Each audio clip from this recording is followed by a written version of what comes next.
Live at 12. ආයුබෝවන් එක්වන්න අදත් ඇත්ත දැනගන්න ලංකාවේ අංක එකේ සමබර තොරතුරු ප්‍රකාශය ලයිව් ඇට් 12 සමග. අද ලයිව් ඇට් 12 සමගින් ඔබ හමු වන මම නිමේෂ් විජේසූරිය. මම වින්ද්‍යා මාරඹගේ සුපුරුදු පරිදි අදත් මුලින්ම ප්‍රධාන පුවත් සිරස්තල. බන්ධනාගාර උද්ඝෝෂණය සාධාරණයි.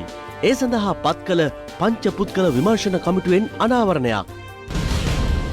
මෙරට කොවිඩ් ආසාදිතයින් 30,000 ඉක්මවයි. අයවැය චන්දවිම සීමාද වරප්‍රසාද ප්‍රශ්නයකින් පාර්ලිමේන්තුව උණුසුම් වෙයි. නීති විරෝධීව ගෙන්නූ රුපියල් කෝටියක කහ මාරවිලදී අත්අඩංගුවට. දඹුල්ල වයිකින්ස් LPL ප්‍රසාද ලකුණු සටහනේ පෙරමුණට.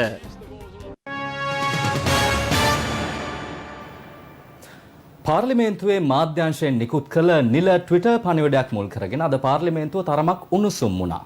ඒ පාර්ලිමේන්තු මාධ්‍ය අංශය අසත්‍ය ට්විටර් පණිවිඩයක් නිකුත් කර ඇති බවට හරින් ප්‍රනාන්දු මන්ත්‍රීවරයා චෝදනා කිරීමත් සමගයි. Parliament of Sri Lanka කියන ට්වීට් එකේ ගහනවා that rupees 1.8 million have been spent on Google loan equipment from the customs and 6.4 million have been spent from project promotions. මේක විශාල වරදක්. මේක වහාම privileges committee එකට ගෙන්නලා මේ සම්බන්ධයෙන් හොයලා බලන්න. ගරු කතානායකතු කොහොමද මේ පාර්ලිමේන්තුවේ මෙච්චර බොරු කියන්නේ? ඒ කාරණාව ගැන කෝප් කමිටුවේ සභාපතිතුමා සභාගර්භයේ ඉන්නවා. සභාපතිතුමාට අවස්ථාවක් දෙන්න පැහැදිලි කරන්න. මම කතා කරන්නේ කෝප් කමිටුවේ අන්තර්ගතයවත් සිදුවුණු කතන්දර නෙවෙයි. No. You can't shout us out. එයා දන්නවද කවුද ට්වීට් කරේ කියලා? කවුද පාර්ලිමේන්තුවේ ට්වීට් කරන එකට වගකීම? කවුද වාරගන්නේ? අපේ මාධ්‍යංශයේ චෙයාමන්ගේ ඔතොරිටි එකේ යටතේ ක්‍රියාත්මක නිවුස් කතානායකතුමනි පාර්ලිමේන්තුවේ ලාංඡනය සහ පාර්ලිමේන්තු ආයතනය යටතේ එම නාමයෙන් ට්වීට් එකක් කරනවා නම් ගරු කතානායකතුමා ඒක දැනගන්නට ඕන. මේක ගැන විනිවිද භාවයෙන් යුක්ත වූ පරීක්ෂණයක් අපේ විපක්ෂයේ മന്ത്രിවරුත් සමග අපි කරන්නට ඕන. හරි.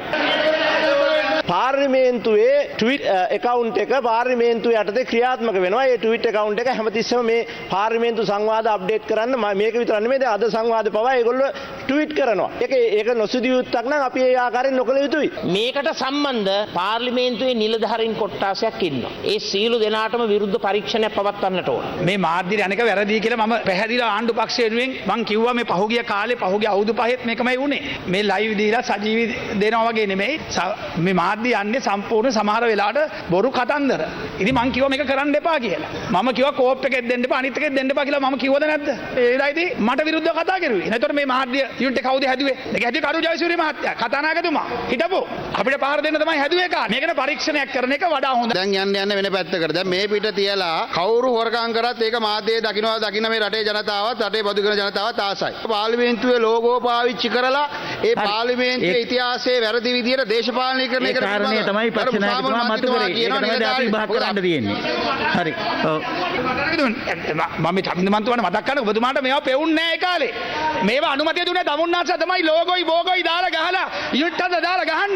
දැන් ගුටි කද්දි තමයි තමුන්නාන්සේ සාධාරණත්වය වෙන්නේ. ට්වීට් කරපු එක ගැන තමයි අපි කතා කරන්නේ. තමයි අපි හොයන්නේ. එතනින් අපි අදහස් කරන්නේ පාර්ලිමේන්තුව තුල තිබෙන කවරේජ් එක අහිමි විය යුතුයි කියලා. මොකද අපි දැක්ක පහුගිය කාලය තුල විශේෂයෙන්ම ඔක්තෝබර් 26 වෙනිදා ඉඳලා දින 52 සිද්ධියේදී කවුද බයිබල් වීසි කරේ, කවුද වතුර බෝතල් වීසි කරේ, කවුද ප්‍රචණ්ඩත්වයේ ක්‍රියාත්මක කරේ, ඒක රටේ ජනතාව දැක්කා. මේ පාර්ලිමේන්තුවේ බයිබලයක් නැහැ. අගෞරව කරන්න බෑ කතෝලික ආගමට. පාර්ලිමේන්තුව ඇතුලේ බයිබලයක් නැතුව නිකම් පොතකට බයිබලය කියලා කතෝලික ආගමට අගෞරව කරන්න බෑ කියලා මම ඉල්ලීමක් කරනවා. මම කිසිම මොහොතක ජොන්ස්ටන් ෆර්නෑන්ඩෝ මැතිතුමා මේ දේ කරා අර දේ කරයි කියලා මම සඳහන් කරේ නෑ. එතුමා තොප්පිය දාගන්න එක වෙනම කතාන්දරයක්. මම මේ තොප්පියක් දාගත්ත කතාව නෙමෙයි. ඔබතුමා කිව්වනේ බයිබලෙන් ගැහුවා කියලා මේක ඇතුලේ දවස් 52. මම දන්නවා මට කිව්වේ කියලා. මේ බයිබලයක් තියෙනවද මේ පාර්ලිමේන්තුවේ කියලා අහන කතානායකතුමාගේ. වැරදි මතයක් යවන්න හදයි මේ මාධ්‍යයට යවනවට අපි විරුද්ධගෙන අපි එහෙම නෑ. මම කිව්වේ කෝප් එකේ සහ කෝපා එකේ අනේවා මේව හරියට බලලා හරි වාර්තාවක් ඉදිරිපත් කරන්න කියලා. නව සමාජිකින් පත්කරනු මැතිවරණ සහ පොලිස් කොමිෂන් සභාවල කටයුතු අද සිට ආරම්භ වනවා.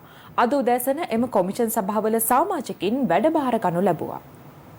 මැතිවරණ කොමිෂන් සභාවේ සභාපතිවරයා ලෙස නීතිඥ නිමල්ජී පුංචි හේවා මහතා පත් කෙරුණු අතර තවත් සමාජිකයින් සිව් දෙනෙකු මැතිවරණ කොමිෂන් සභාව නියෝජනය කරනු ලබනවා.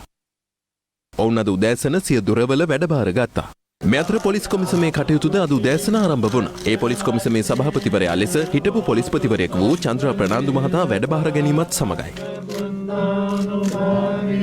මේ අතර රාජ්‍ය සේවා කොමිෂන් සභාවේ සභාපතිවරයා ලෙස පත් වූ ජගත් බාලපටබැඳි මහතා බත්තරමුල්ලේ පිහිටි රාජ්‍ය සේවා කොමිෂන් සභාවේදී ඊයේ සිය දුරෙහි වැඩභාර ගත්තා. මෙම වැඩභාර ගැනීමේ අවස්ථාවට රාජ්‍ය සේවා කොමිෂන් සභාවේ සෙසු සමාජිකින්ද එක්ව සිටියා. ආනමඩුව කොළඹ ප්‍රධාන මාර්ගයේ උත්පලවත්ත ප්‍රදේශයේදී යතුරුපැදියක් ටිපර් රථයක ගැටීමෙන් පුද්ගලයන් දෙදෙනෙකු ජීවිතක්ෂයට පත් වුණා. මේ අතර කහතුඩුව සහ පොතුපිටිය යන ප්‍රදේශවල සිදු තවත් අනතුරු දෙකකින් පුද්ගලයන් සිව් දෙනෙකු තුවාල ලැබුවා. ආනමඩුව කොළඹ ප්‍රධාන මාර්ගයේදී උත්පලවත්ත ප්‍රදේශයේදී යතුරුපැදියක් ටිපර් රථයක ගැටීමෙන් මෙම අනතුර සිදු වුණා. ආනමඩුව සිට හලාවත දෙසට ධාවනයමින් තිබූ යතුරුපැදිය තවත් යතුරුපැදියකට ඉස්සර කිරීමට යාමේදී ඉදිරියෙන් පැමිණි ටිපර් රථයේ ගැටී ඇති බවයි පැවසෙන්නේ. අනතුරින් යතුරුපැදියේ ගමන් කළ 35 හැවිරිදි සහ 56 හැවිරිදි පුද්ගලයන් දෙදෙනෙකු මරණයට පත් වුණා. ඔවුන් ආනමඩුව වඩක්කර ප්‍රදේශයේ පදිංචිකරුවන්. ටිපර් රථ රියදුරා අද ආනමඩුව අධිකරණ ඉදිරිපත් කිරීමට නියමිත අතර අනතුරු සම්බන්ධයෙන් ආනමඩුව පොලිසියෙන් පරීක්ෂණ පවත්වනවා. මේ අතර දක්ෂිණ අධිවේගී මාර්ගයේ කහතුඩුව ප්‍රදේශයේදී වේයන්ගොඩ සිට කතරගම වන්දනාවේ යමින් සිටි පිරිසක් රැගත් වෑන් රථයක් අනතුරට ලක්ව තිබෙනවා. අනතුරින් 11 හැවිරිදි දරුවෙකු සහ කාන්තාවන් දෙදෙනෙකු තුවාල ලබා හෝමාගම රෝහලට ඇතුළත් කර තිබෙනවා. අධික වේගයෙන් පැමිණි අදාළ වෑන් රථය පාලනය කරගත නොහැකිව අධිවේගී මාර්ගයේ මැද වැටේ වැදී පෙරළී ගොස් ඇති බවයි පැවසෙන්නේ. සිද්ධිය සම්බන්ධයෙන් ගැලණිගම රථවාහන පොලිසිය පරීක්ෂණ පවත්වනවා.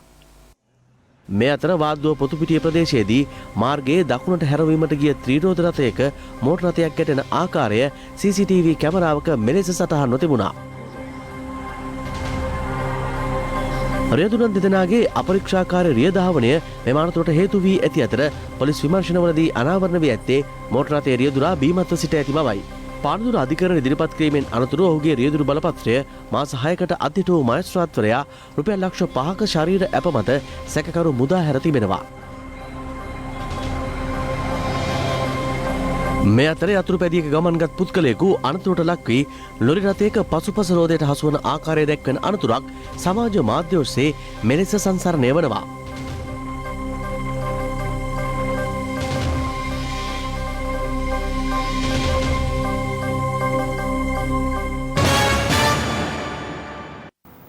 දේශීය වෛද්‍යවරුන් හා බටහිර වෛද්‍යවරුන් එක්ව වසවිසෙන් තොර ආහාර රටාවක් ශ්‍රී ලාංකේය ජනතාවට හඳුන්වා දීමේ අරමුණ ඇතිව විශේෂ සාකච්ඡාවක් පවත්වනු ලැබුවා. මෙම විශේෂ සාකච්ඡාව සඳහා විවිධ තලයන් නියෝජනය කරමින් විද්වතුන් රසක් එක්ව සිටියා.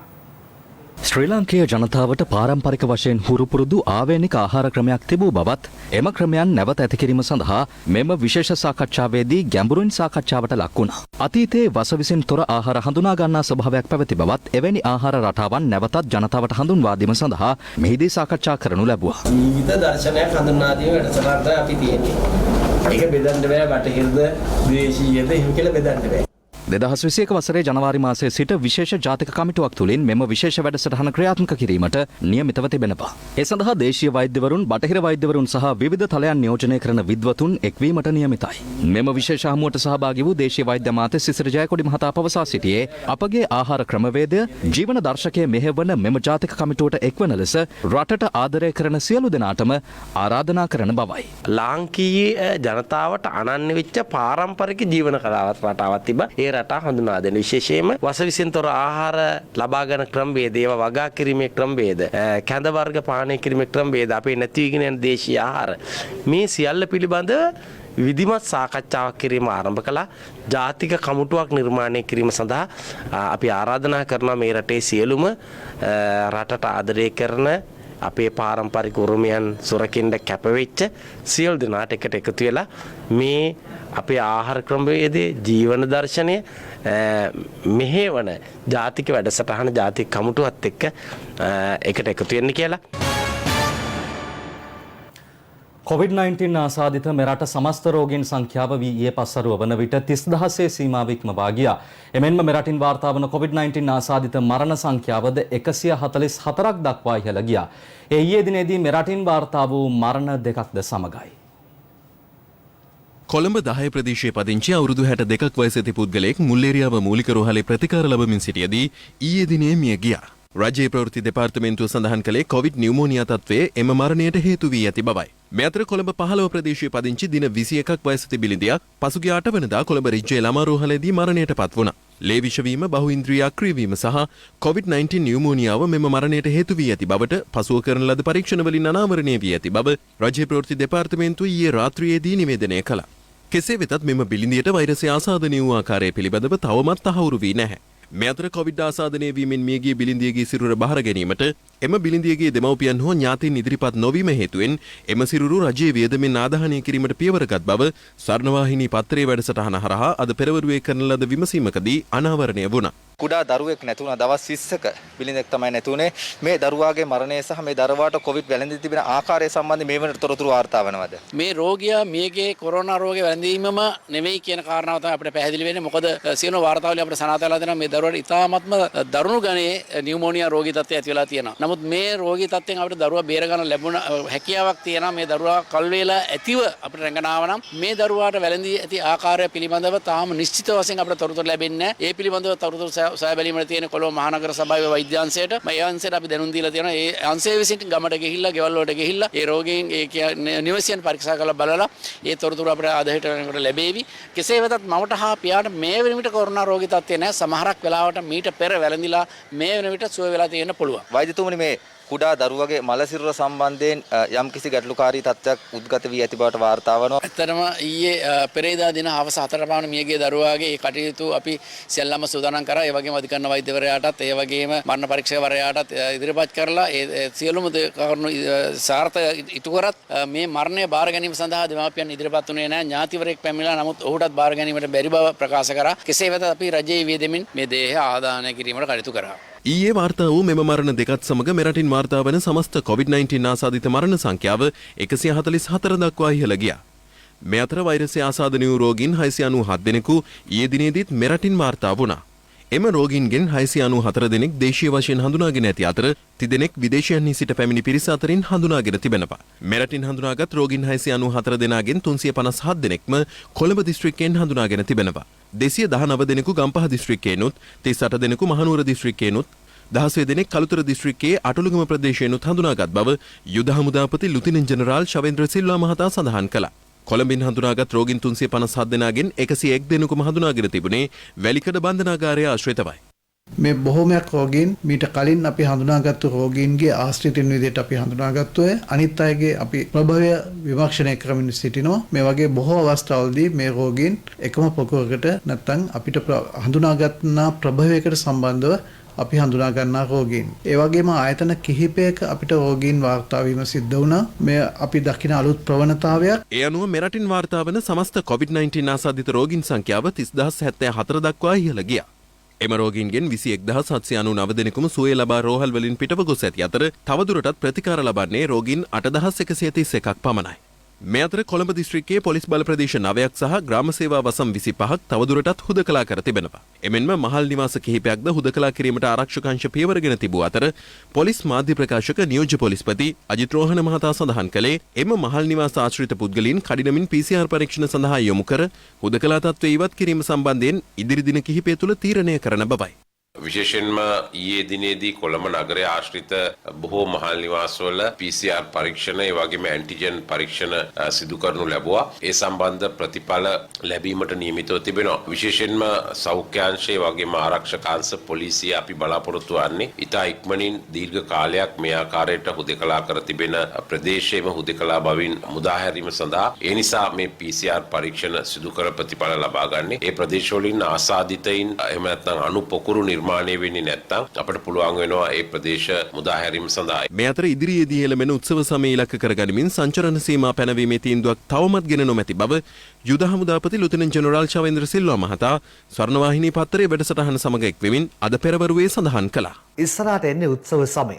මේ උත්සව සමයත් එක්ක අපිට සංචරණ සීමාවලට නැවත යන්න වෙයිද? මම හිතන්නේ ජනතාව බුද්ධිමත්ව කටයුතු කරයි කියලා අපි බලාපොරොත්තු වෙනවා. අපි දන්නවා මාර්තු වල COVID-19 ලංකාවට ඇතුළත් වුණාන් පස්සේ අපි අපගේ සිංහල බෞද්ධ දමිළ ජනතාවේ අපගේ අවුරුදු චාරිත්‍ර කිරිගෙරමීමට හැකියාවක් ලැබුණේ නැහැ. නිවෙස් වලට තම තනුව තනියෙන් කරගත්තා වගේ. ඊට පස්සේ අපිට වෙසක් ආවා. ඒ අවස්ථාවේදීත් යම් කිසි තත්ත්වයක් ඇති වුණා. ඉතින් දැන් මේ නත්තල් සමයේ පැමිණෙන්නේ. ඒත් එකම අවසාන මාසය ඇවිල්ලා තිබෙන්නේ. ඉතින් ඒක උත්සවයේ සමයක්. ඉතින් ජනතාව තේරුම් ගත යුතුයි. රටෙන් කොවිඩ් පහව ගිහිල්ලා නැහැ මේ අවස්ථාවේදී. එතකොට අපි අනිවාර්යයෙන්ම යම්කිසි ආකාරයෙන් යම්කිසි අවධානමක් තිබෙනවා. ඉතින් ඒකින්ද අපිට මේ අනවශ්‍ය ලෙස සීමාවන් පැනවීමට බලාපොරොත්තුවක් නැහැ. නමුත් අපිට පෙනී යනවා නම් යම්කිසි ආකාරයෙන් මේක ක්‍රමවේදකින් පිටතට ගිහිල්ලා මේ තත්ත්වය ඇති වෙලා තියෙනවා කියලා එහෙනම් අනිවාර්යයෙන්ම ඉදිරි දින කීපෙදී හැසිරෙන ක්‍රමවේදයන් දිහා බලලා යම්කිසි ආකාරයෙන් මේකට සීමාවන් පනවන්න වෙයි. දැනට එහෙම බලාපොරොත්තුවක් නැහැ. මේ අතර අඹගමුව සහ මස්කෙලිය සෞඛ්‍ය වෛද්‍ය නිලධාරී කාර්යාල බල ප්‍රදේශවලින් COVID-19 ආසාදිතයින් 5 දෙනෙකු අද හඳුනාගෙන තිබෙනවා. දැනට සංචරණ සීමා පනවා ඇති ගිනිගත් හේන අඹගමුව කෙනිල්වත්ත බ්ලැක්වෝටර් ඉහළ කොටසින් ආසාදිතයින් 9 දෙනෙකු සහ හැටන් දික්කොයේ වනරාජාවත්ත පහළ කොටසින් එක් ආසාදිතයෙකු එලෙස හඳුනාගෙන තිබෙනවා. මේ අතර తాවකාලිකව වසා දැමුණු හැටන් නෝවුඩ් දෙමළ මහාවිද්‍යාලයේ ආචාර්ය මණ්ඩලයේ සහ සිසුවියන්ට COVID-19 ආසාදනය වී නොමැති බවට කරන ලද PCR පරීක්ෂණ වලින් තහවුරු වී තිබෙනවා. එම පාසලේ ගුරුවරියකට සහ ඇගේ දරුවන් දෙදෙනාට COVID-19 ආසාදනය වීම හේතුවෙන් එම පාසල ඉකුත් 7 වෙනිදා සිට తాවකාලිකව වසා දැමුණු අතර එහි ඉගෙනුමු ලැබූ දරුවන් සහ ගුරුවරුන් ඒ අනුව PCR පරීක්ෂණ සඳහා යොමු කිරීමට සෞඛ්‍ය අංශ පියවර ගත්තා. ඔවුන්ට වෛරසය ආසාදනය වී නොමැති බවට තහවුරු වී ඇත්තේ එම පරීක්ෂණ වලින් අනතුරුවයි. මේ අතර බේරුවල සෞඛ්‍ය වෛද්‍ය නිලධාරී බල ප්‍රදේශයෙන් තවත් ආසාදිතයින් 18 දෙනෙකු හඳුනාගෙන තිබෙනවා. ඒ පසුගිය 6 වෙනිදා බේරුවල නගරයේදී කරන ලද PCR පරීක්ෂණවල ප්‍රතිඵලවලට අනුවයි. මේ අතර අවිස්සාවේල සීතාවකපුර අපනයන සැකසුම් කලාපයෙන් මේ වන විට ආසාදිතයින් 85 දෙනෙකු හඳුනාගෙන තිබෙනවා. එම ආසාදිතයින්ගේ පවුල් සහ ආශ්‍රිතයින් 350කට වැඩි පිරිසක් නිවෙස් තුල නිරෝධායනයට යොමු කර ඇති බව සෞඛ්‍ය අංශ සඳහන් කළා. විරාමයෙන් අනතුරුව තවත් දේශීය පුවත් කීපයක් වෙතටයි අවධානය. මහර බන්ධනාගාරයේ රැඳවියන් සිදු කළ උද්ඝෝෂණය සාධාරණ උද්ඝෝෂණයක් බවත් පසුව ඔවුනොවුන්ගේ පෞද්ගලික කෝන්තර සහ අරමුණු ඉටු කර ගැනීම වෙනුවෙන් දරුණු පහර දීම් සිදු කර ඇති බවත් එම බන්ධනාගාර ගැටුම සම්බන්ධයෙන් සොයා බැලීමට පත් කෙරුණු පංච පුද්ගල කමිටුවට නිරීක්ෂණය වී තිබෙනවා. මේ පිළිබඳව අනාවරණය වුණේ ඒ පිළිබඳව සොයා බැලීමට පත් කළ පංච පුද්ගල කමිටුවේ අතුරු වාර්තාව නිකුත් වීමත් සමගයි. පසුගිය 29 වෙනිදා මහර බන්ධනාගාර පරිශ්‍රයේ උද්ගත වූ ගැටුමින් රැඳවියන් 11 දෙනෙකු ජීවිතක්ෂයට පත් වූ අතර බන්ධනාගාර නියාමකවරුන් 2 දෙනෙකුද ඇතුළුව රැඳවියන් 108 දෙනෙකු තුවාල ලැබුවා. කෙසේ වෙතත් මෙම ගැටුමට මූලික වූ කරුණු සම්බන්ධයෙන් විවිධ ප්‍රකාශන නිකුත් වූ අතර එවන් වටපිටාවකයි අධිකරණ අමාත්‍යවරයා විශ්‍රාමලත් මහාධිකරණ විනිසුරු කුසලා සරෝජිනී වීරවර්ධන මහත්මියගේ ප්‍රධානත්වයෙන් යුතු පංච පුද්ගල කමිටුවක් පත් කරනු ලැබුවේ. එම පංච පුද්ගල කමිටුව අතුරු වාර්තාව අධිකරණ අමාත්‍ය නීතිඥ අලි සබ්රි මහතා විසින් ඊයේ පාර්ලිමේන්තුවට ඉදිරිපත් කළා.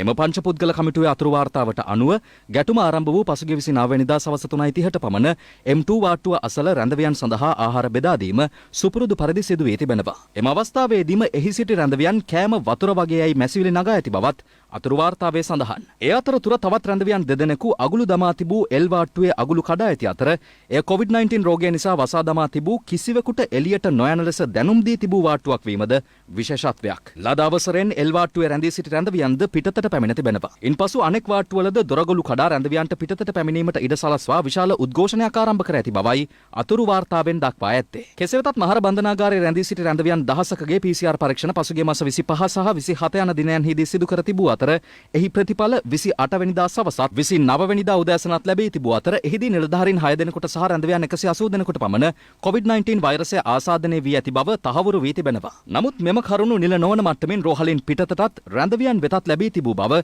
පංච පුද්ගල කමිටුව විසින් අනාවරණ කරගෙන තිබෙනවා. මින් ප්‍රයෝජන ගැනීමට උත්සාහ කළ රැඳවියන් 1000කට වැඩි රැඳවියන් පිරිසක් සමග ඉල්ලීම් කිහිපයක් මුල් කරගනිමින් සිය උද්ඝෝෂණ ව්‍යාපාරය දිගින් දිගටම සිදු කරගෙන ගොස් තිබෙනවා. ඒ අතරතුර බන්ධනාගාර රෝහලේ සිටින නිලධාරීන් 2 දෙනෙකු රැඳවියන් සිය භාරයට ගෙන ඇති බවත් ගැටුම පිළිබඳ විමර්ශනය කරන පංච පුද්ගල කමිටුව ලබාගත් සාක්ෂි ඔස්සේ අනාවරණ වී තිබෙනවා. මේ අනුව පුද්ගලයන්ගේ ජීවිත සහ දේපල ආරක්ෂාව තහවුරු කරමින් කලහකාරී තත්ත්වය මැඩ පැවැත්වීමට බන්ධනාගාර නිලධාරීන් ක්‍රියාත්මක වී ඇති අතර පළමුව ප්‍රධාන ගේට්ටුව දෙසට රැඳවියන්ට පැමිණීමට නොහැකි වනසේ රැකවල් තර කර ඇති බවයි අනාවරණ වී ඇත්තේ. තත්ත්වය පාලනය නොවූ තැන රැඳවියන් දෙසට කඳුළු ගෑස් ප්‍රහාර එල්ලකොට බිය ගැන්වීමට අහසට වෙඩි තබා රබර් බුලට් වලින් සහ පසුව ජීව උණ්ඩ භාවිත කරමින් කලහකාරී තත්ත්වය මර්ධනය කිරීමට පියවරගෙන ඇති බවයි අතුරු වාර්තාවේ වැඩිදුරටත් සඳහන් වන්නේ. ගැටුම අතර වාරයේදී පළමුව එක් රැඳවියෙකුගේ උරහිසට වෙඩි වැදී තුවාල සිදු වී ඇති අතර පිරිස දෙපසට විසිරී ගොස් තිබෙනවා. නමුත් යලි අඳුර වැටුණු පසු රාත්‍රී 7:09 අතර කාලය තුළ බන්ධනාගාර රෝහලේ තිබූ පෙති වර්ග කිහිපයක් රැඳවියන් රිසිසේ පානය කර ඇති අතර පොළුමුගුරු සහ ආයුධ වලින් එකිනෙකාට පහර දෙමින් ඔවුන් වියරුවෙන් හැසිරී ඇති බවයි සාක්ෂිකරුවන් පවසා ඇත්තේ. ඉන් නොනැවතුණු කලහකාරීන් බන්ධනාගාරයේ දේපළවලට ගිනි තබා ඒවා විනාශ කිරීමටද කටයුතු කර තිබෙනවා. යලි 30 වෙනිදා සවස් භාගයේ වන විටත් එක් ගේට්ටුවක් අසරට පැමිණි රැඳවියන් ප්‍රකෝපකාරී ලෙස හැසිරී ඇති අතර ඔවුන් වතුර ඉල්ලා කෑගසා ඇති බවත් හෙළි වී තිබෙනවා. එහිදී කලහකාරීන් පාලනය කිරීම සඳහා යලි නිලධාරීන් විසින් වෙඩි තබා ඇති අතර එහිදී කිහිප දෙනෙකුට වෙඩි වැදී තිබෙනවා. මෙම සියලු කරුණු සලකා බැලීමේදී ගැටුමට බලපෑ ප්‍රධාන හේතු කිහිපයක් පංචපුද්ගල කමිටුවට නිරීක්ෂණය වී ඇති අතර ඉන් ප්‍රමුඛ වී ඇත්තේ කොවිඩ් රෝගීන් රිමාන්ඩ් බන්ධනාගාරයේ සිටින බවට රැඳවියන් දැනගැනීමෙන් පසු එහි තිබූ තදබදය හමුවේ ඔවුන්ගේ ජීවිත අවදානම මත ඔවුන් නොසන්සුන් වී උද්ඝෝෂණ ව්‍යාපාරයකට යොමු ඇති බවයි. එනිසා සිය ජීවිත ආරක්ෂාව වෙනුවෙන් මෙලෙස උද්ඝෝෂණයක් ආරම්භ කිරීම සාධාරණ උද්ඝෝෂණයක් ලෙසයි පංචපුද්ගල කමිටුවේ නිරීක්ෂණය බවට පත් වී ඇත්තේ. කෙසේ නමුත් රිමාන්ඩ් භාරයේ පසුවන විවිධ කල්ලි මෙම අවස්ථාව ප්‍රයෝජනයට ගනිමින් ඔවුනොවුන්ගේ පෞද්ගලික කෝන්තර සහ අරමුණු ඉෂ්ට කර ගැනීමට කල්ලි ගැසී ඇති බවත් කමිටුවේ නිරීක්ෂණ අතර ප්‍රධානයි. එහිදී එකිනෙකාට පහර දීම්ද වර්ධනය වී තිබෙනවා. මෙලෙස පාර්ශව ගණනාවකින් පංචපුද්ගල කමිටුව ලබාගත් සාක්ෂි එකිනෙක විශ්ලේෂණය කරමින් සහ ඔවුන් දුටුදේ නිරීක්ෂණය කරමින් නිර්දේශ කිහිපයක් අතුරු වාර්තාවෙන් ඉදිරිපත් වී ඇති අතර නීතිපතිවරයා විසින් පොලිසියට ලබා දී ඇති උපදෙස් මත අපමත මුදාහරණ රැඳවියන් හැකි ඉක්මනින් PCR පරීක්ෂණ වෙත ඉදිරිපත් කිරීම ප්‍රධාන වනවා. එසේම සුබ සාධන මධ්‍යස්ථාන සඳහා ආහාර ඇතුළුව අත්‍යවශ්‍ය දේ රැඳවියන් වෙත ලබා දීමට ක්‍රමවේදයක් සකස් කරමින් අනුභව කිරීමට සුදුසු මට්ටමේ ආහාරද ලබා දිය යුතුයි. වැඩිදුර වාර්තාවන් අපි අපේ අවසාන වාර්තාව හැටියට සකස් කරන්නේ මේකට කවුද බලපෑවේ මේ අය කවුද මේකට වගකිය යුත්තේ වෙඩි තැබීම් සිදු වෙලා තියෙනවා ඒ වෙඩි තැබීම් සිදු වෙලා තියෙන්නේ ළඟ ඉඳගෙනද උමනාවෙන් වෙඩි තැබීමක් සිදු වුණාද මේ සියල්ල දැනගත හැකි වන්නේ ඒකට අදාළ විශේෂඥවරුන්ගේ පරීක්ෂණවල ප්‍රතිඵලවල හැටියටයි. දිගටම ඒ පරීක්ෂණ කටයුතු කරලා මාසයේ අවසන් වෙනදී ප්‍රථම පූර්ණ වාර්තාවන් ලබා දෙන්න. මහර බන්ධනාගාර සිද්ධිය සම්බන්ධයෙන් නිකුත් කෙරුණු පංචපුද්ගල කමිටුවේ අතුරු වාර්තාව සම්බන්ධයෙන් විපක්ෂ නායකවරයාත් අද පාර්ලිමේන්තුවේදී අදහස් පළ කළා.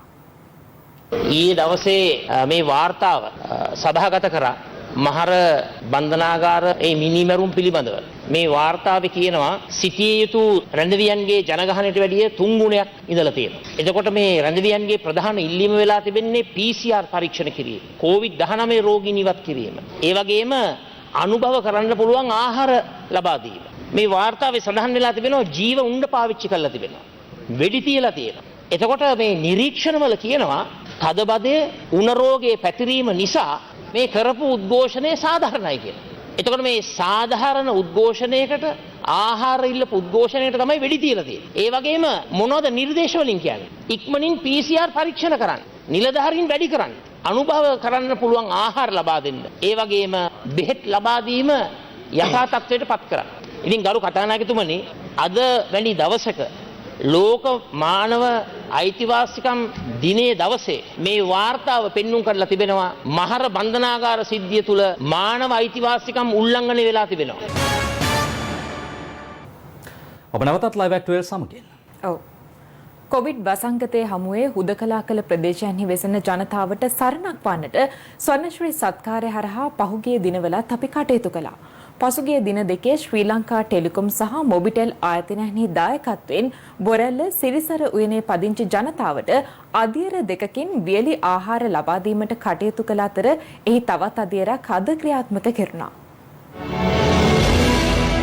ඕනෑම ව්‍යසනයකදී රටේ ජනතාවට සරණක් වන්නට ස්වර්ණවාහිනී ශ්‍රී ෆිල්ම් කටයුතු කරන අතර මෙවර එම කටයුත්තට ශ්‍රී ලංකා ටෙලිකොම් සහ මොබිටෙල් ආයතනය එක් වුණා. සොඳුරු සිහිනගෙන නැගිටිමු නැනෙන් ගුණයෙන් හිස සරසමු. එහි තවත් අදියරක් අදත් බොරැල්ල සිරිසර උයනේදී ක්‍රියාත්මක කෙරුණා. ඒ සඳහා ශ්‍රී ලංකා ටෙලිකොම් ආයතනයේ අලෙවි සේවා පිළිබඳ සාමාන්‍ය අධිකාරී අනුරුද්ධ සූර්ය ආරච්චි මහතා සහ ශ්‍රී ලංකා ටෙලිකොම් ආයතනයේ ඉංජිනේරු DSB මාපායන මහත්වරුන් එක්ව සිටියා. COVID-19ත් සමග මගේ රටේ ජනතාව ඇතැම් ප්‍රදේශවල පීඩාවට පත් වුණා. එම ජනතාවට අත්දැක විය යුතු බවට ශ්‍රී ලංකා ටෙලිකොම් ආයතනය වගේම මොබිටෙල් ආයතනය තීරණය කරා. ඒ අනුව තමයි ස්වර්ණවාහිනී ආයතනයේ මැදිහත් වීම මත ස්වර්ණ ශ්‍රී සත්කාර වැඩසටහන ආරම්භ කරේ. විශාල උදව්වක්, විශාල සේවයක් සියලු දෙනාටම බොහොම පිං. ගොඩක් සතුටුයි මේ වගේ මේ පරිත්‍යාගයක් කිරීම සම්බන්ධව ස්වර්ණවාහිනී ආයතනයට මොබිටෙල් ආයතනයට ශ්‍රී ලංකා ටෙලිකොම් ආයතනයට ගොඩක් ස්තුතිවන්ත වෙනවා. සංනිවේදන ශාස්ත්‍රයේ ප්‍රමුඛ වශයෙන් ස්වර්ණවාහිනිය සම අත්සල් බැඳගෙන අපි මේ කරන්නේ අර ශ්‍රී ලංකා ටෙලිකොම් කියන්නේ ආර්ථිකම වශයෙන් ප්‍රතිලාභ ගන්නවට වඩා මානසික වශයෙන් ප්‍රතිලාභ ගන්න ආයතනයක්. ඒකේ ප්‍රතිඵලයක් හැටියට අපි මේ කටයුත්ත දිගටම නියැලලා හිටියා. මාධ්‍ය සහ සංනිවේදනය කියන්නේ එකම දෙයක්. ස්වර්ණවාහිනී ආයතනය, ශ්‍රී ලංකා ටෙලිකොම්, ශ්‍රී ලංකා මොබිටෙල් මේ වගේ දැවැන්ත ආයතන කීපයක් එකමුතු වෙලා මේ අපේ රටේ ජනතාව වෙනුවෙන් තමයි මේ සත්කාරය කරන්නේ. ස්වර්ණවාහිනී ශ්‍රී FM ස්වර්ණශ්‍රී සත්කාර වැඩසටහන මේ විදිහට පීඩාවටපත් වූ මගේ රටේ ජනතාව වෙනුවෙන් බොරැල්ල සිරිසඳ උයනට ආවෙති. අද දවසේ මෙවන් කටයුත්ත අතියත් කළාසේම අපි හෙට දවසේ පීඩාවටපත් වූ මෙවැනි ජනතාව වෙනුවෙන් යමක් කිරීමට ඉදිරිපත් වෙනවා. තවත් දේශීය පුවත් කිහිපයක් හැටියෙන් දකිමු දැන්. පෑලියගොඩ ස්ථාපිත නව මැනින් වෙළඳපොළ කඩකාමර විධිමත්ව තමන්ට ලබා දෙන ලෙස ඉල්ලමින් මැනින් වෙළඳපොළ ව්‍යාපාරිකයින් පිරිසක් අද මෙලෙස උපවාසයක් ආරම්භ කරනු ලැබුවා. සාකච්ඡා හැම එකකම කියන්නේ අපිට හරි දේ කළා දෙනවා කියලා. නමුත් අද වෙනකන් ඒ හරි දේ කළා නැහැ. කොරෝනා පරදවමු උපදෙස් පිළිපදිමු ජීවිත සුරකිමු යන තේමාව යටතේ පොලිස් වසම්වල අතුරු මාර්ග ඔස්සේ ජනතාව දැනුවත් කෙරෙන අත්පත්‍රිකා බෙදා දීමේ හා ජනතාවට සිය මූල්‍යමය අවශ්‍යතා සපුරා ගැනීමට පහසුකම් සැලසීමේ වැඩසටහනක් පසුගියදා ලංකා බැංකුව සහ බස්නාහිර පළාත් ජ්‍යෙෂ්ඨ නියෝජ්‍ය පොලිස්පති කාර්යාලය එක්ව මෙලෙස සංවිධානය කර තිබුණා. ඒ සමගින් ලයිව් ඇට් වෙලා අදට අවසන්. සුබ දවසක්.